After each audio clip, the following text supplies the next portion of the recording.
Halo, perkenalkan nama saya Kahwa Zahida Salesa Abdulillah dengan NIM 1101250005.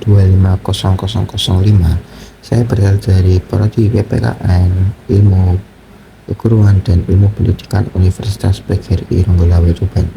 Di sini saya akan menjelaskan review buku pengantar pendidikan dengan penulis Dr. Muhammad Syarif Sumantri dan Dr. Nurul Yatimah MPD. Kita mulai dari modul pertama, yakni hakikat manusia dan pendidikan. Hakikat manusia adalah seperangkat gagasan atau konsep yang mendasar tentang manusia dan makna eksistensi manusia. Dan juga hakikat manusia mempunyai asas-asas kemungkinan pendidikan. Yang pertama yaitu asas potensialitas. Yang kedua asas dinamika. Yang ketiga asas individualitas, yang keempat asas sosialitas, kelima yakni asas moralitas. Jadi pendidikan dapat didefinisikan sebagai humanitas atau upaya manusia memanusiakan. Selanjutnya yaitu modul 2 yang berjudul landasan pendidikan. Landasan pendidikan merupakan asumsi-asumsi yang berfungsi agar tidak tolak dalam berpikir dan bertindak dalam rangka pendidikan. Lalu landasan pendidikan juga meliputi satu, landasan religius pendidikan, yaitu asumsi-asumsi yang bersumber dari religi atau agama yang menjadi titik tolak dalam rangka praktik pendidikan. Yang kedua itu landasan filosofis pendidikan, yaitu asumsi yang bersumber dari filsafat yang menjadi titik tolak dalam rangka praktik pendidikan. Landasan yang ketiga yakni landasan ilmiah pendidikan, yakni asumsi-asumsi yang bersumber dari berbagai cabang atau disiplin ilmu yang menjadi titik tolak dalam rangka praktik pendidikan. Yang menjadi landasan keempat yaitu landasan yuridis, yakni asumsi-asumsi yang bersumber dari peraturan perundang-undangan yang berlaku yang menjadi titik tolak dalam rangka praktik pendidikan. Landasan pendidikan juga memiliki macam-macam. Yang pertama yaitu landasan psikologis pendidikan, yakni asumsi-asumsi yang bersumber dari hasil studi disiplin psikologi yang dijadikan titik tolak dalam rangka praktik pendidikan. Lalu ada landasan sosiologis pendidikan, yaitu seperangkat asumsi yang bersumber dari hasil studi disiplin sosiologi yang dijadikan titik tolak dalam rangka praktik pendidikan. Dan yang ketiga yaitu landasan antropologis pendidikan, yakni seperangkat asumsi yang bersumber dari hasil studi disiplin antropologi yang dijadikan titik tolak dalam rangka praktik pendidikan.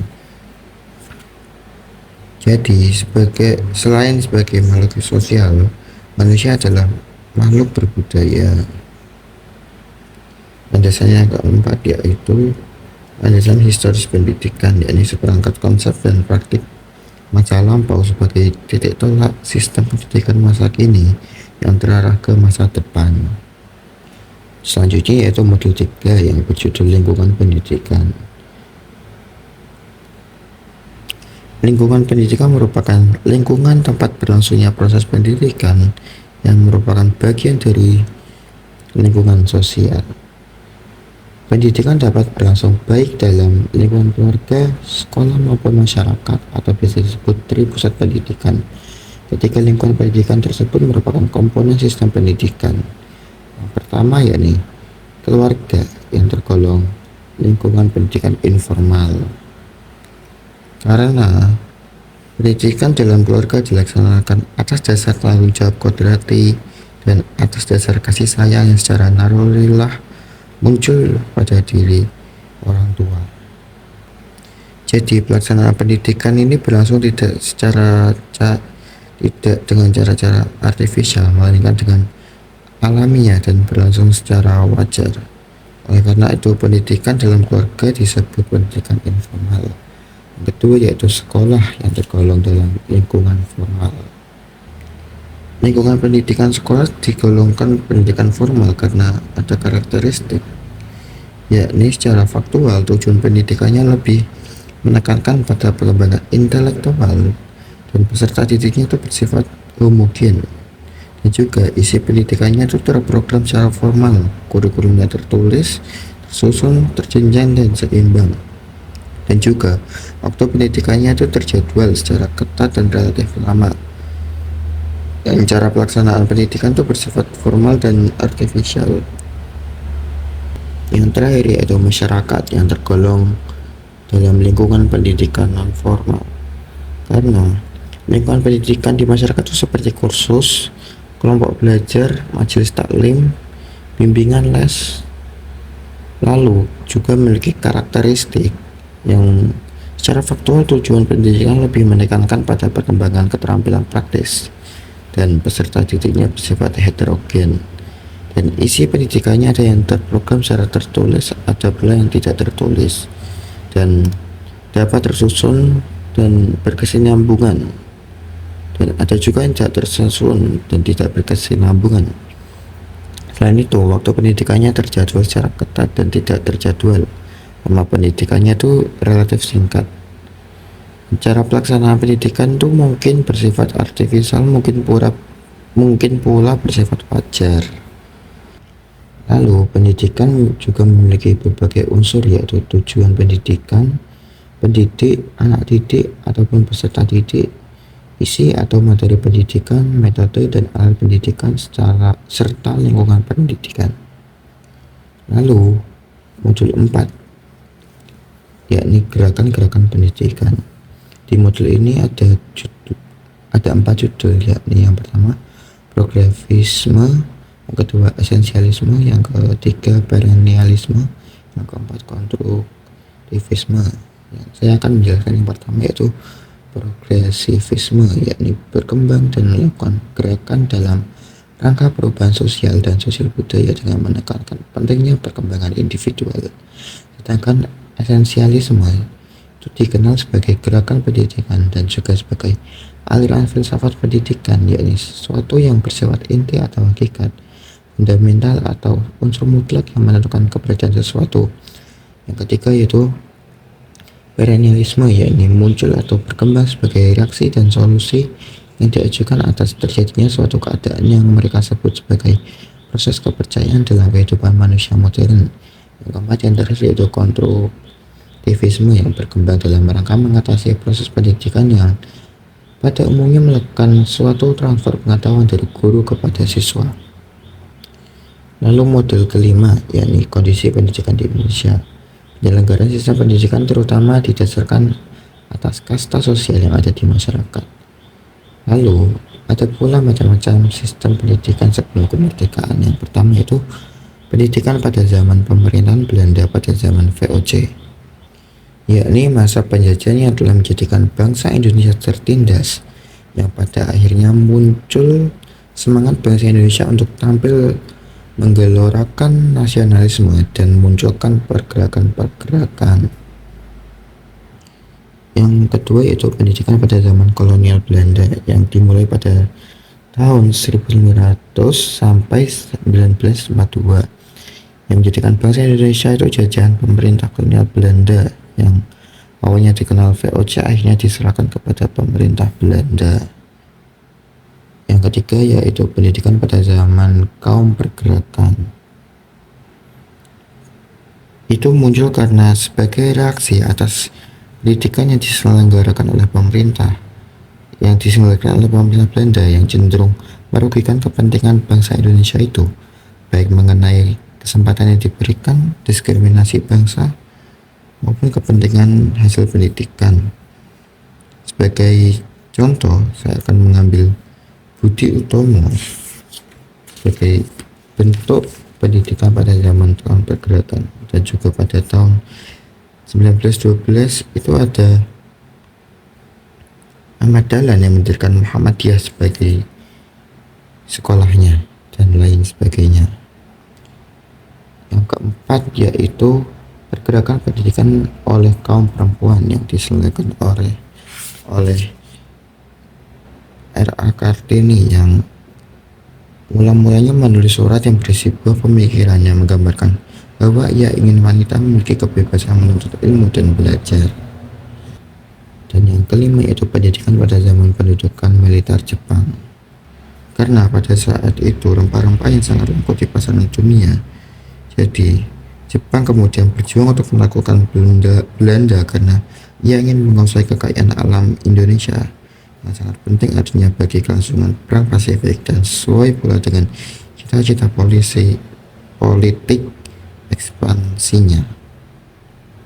Dan kondisi pendidikan di Indonesia saat ini itu ada pendidikan non formal dan informal, yang merupakan salah satu jalur pendidikan pada sistem pendidikan nasional yang bertujuan di antara lain untuk memenuhi kebutuhan pendidikan masyarakat yang tidak dapat dijangkau dan dipenuhi oleh jalur pendidikan formal.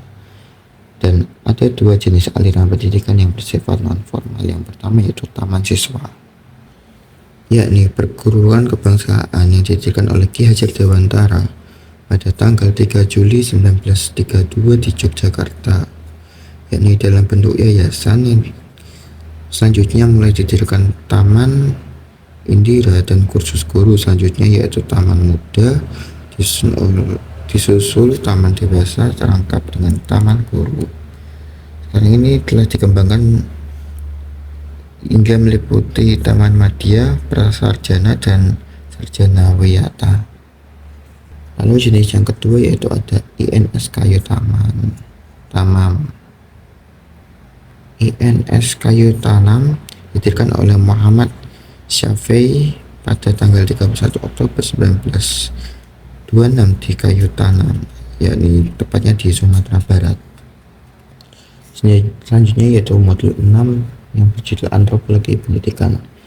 Kebudayaan merupakan kompleks keseluruhan yang meliputi pengetahuan, kepercayaan umum, hukum, moral, kebiasaan, dan lainnya.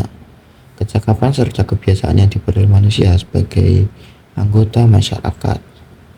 Memiliki jenis-jenis kebudayaan material dan kebudayaan non-material. Kebudayaan material itu wujud kebudayaan berupa benda-benda konkret sebagai hasil karya manusia seperti rumah, gedung, alat senjata, mesin-mesin, pakaian, mobil, candi, jam, dan lainnya. Sedangkan kebudayaan non-material itu wujud kebudayaan yang tidak berupa benda-benda konkret, yang merupakan hasil cipta manusia seperti hasil hak cipta, hasil dan juga hasil rasa manusia. Lalu kebudayaan adalah seluruh total dari kepikiran, karya, dan hasil karya manusia yang tidak berakar kepada narwinya, dan karena itu hanya bisa dicetuskan oleh manusia sesudah suatu proses belajar. Dan fungsi utama kebudayaan dalam kehidupan manusia yang itu ada 6. Yang pertama yaitu lanjut keturunan dan pengasuhan anak. Yang kedua, pengembangan kebudayaan ekonomi.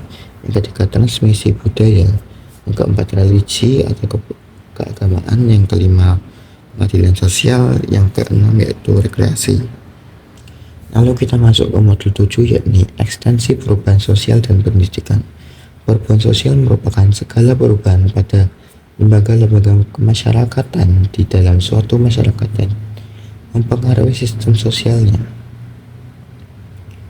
Globalisasi merupakan suatu proses ketika ditarik individu antar kelompok dan antar negara sangat berinteraksi, bergantung, berkait, dan mempengaruhi satu sama lain yang melintasi lintas negara. Jadi penyebab terjadinya perubahan itu ada 2. Yang pertama yaitu penyebab yang datangnya dari dalam masyarakat. Itu ada perubahan penduduk, penemuan baru, pertentangan atau konflik masyarakat, dan juga terjadinya revolusi intern di dalam masyarakat. Dan penyebab yang kedua yaitu penyebab yang berasal dari luar masyarakat, seperti sebab-sebab yang berasal dari lingkungan alam fisik yang ada di sekitar manusia, atau peperangan, ataupun pengaruh kebudayaan masyarakat lain. Lalu kita masuk ke modul 8, itu sistem pendidikan nasional. Pendidikan nasional merupakan landasan pembangunan masyarakat nasional, yaitu masyarakat yang kesusilaan nasional. Jadi sistem pendidikan nasional itu ada 10 komponen. Yang pertama yaitu tujuan dan prioritas, yang kedua anak didik, yang ketiga pengelolaan, yang keempat struktur dan jadwal, yang kelima isi, yang keenam pendidik, yang ketujuh alat bantu belajar, yang kedelapan Yang selanjutnya itu fasilitas pendidikan, yang selanjutnya itu pengawasan umum. Tapi pendidikan nasional itu ada juga masalah. Yang pertama, saya akan memberikan 5 masalah yang biasanya terjadi di sistem pendidikan. Yang pertama yaitu rendahnya pemerataan pendidikan, yang kedua rendahnya mutu pendidikan, yang ketiga rendahnya relevansi pendidikan, yang keempat rendahnya efektivitas pendidikan, yang kelima rendahnya efisiensi pendidikan. Jadi intinya itu landasan dan pedoman penyelenggara pendidikan untuk seluruh daerah negara kesatuan Republik Indonesia itu ada Undang-Undang RI nomor 4 tahun 1950. Lalu kita masuk ke modul yang terakhir yaitu modul 9, yakni inovasi pendidikan. Inovasi adalah upaya memperkenalkan berbagai hal baru dengan maksud memperbaiki apa-apa yang sudah terbiasa demi timbulnya praktek yang baru, baik dalam metode ataupun cara-cara bekerja untuk mencapai tujuan. Dan inovasi itu ada ciri-ciri yang bersifat inovasi. Yang pertama mengganti atau substitution, yang kedua yaitu perubahan atau alternation, yang ketiga penambahan atau addition, yang keempat yaitu penyusunan kembali atau restructuring, yang kelima yaitu penghapusan atau elimination. Dan hal yang perlu diperhatikan adalah bahwa inovasi akan mempunyai makna jika inovasi tersebut diterapkan atau diadopsi, sebab jika inovasi tersebut tidak diterapkan atau diadopsi, maka inovasi tersebut hanya akan menjadi inovasi yang tidak terpakai. Yang terakhir yakni kesimpulan. Saya akan menjelaskan kesimpulan saya terhadap buku pengantar pendidikan ini, yakni pendidikan itu berkembang seiring perubahan sosial dan teknologi, dan inovasi menjadi keharusan agar sistem pendidikan tetap relevan. Dan melalui inovasi dan difusi yang efektif, mutu pendidikan nasional dapat terus meningkat. Sekian review buku pengantar pendidikan dari saya. Jika ada salah kata, saya minta maaf. Wassalamualaikum warahmatullahi wabarakatuh.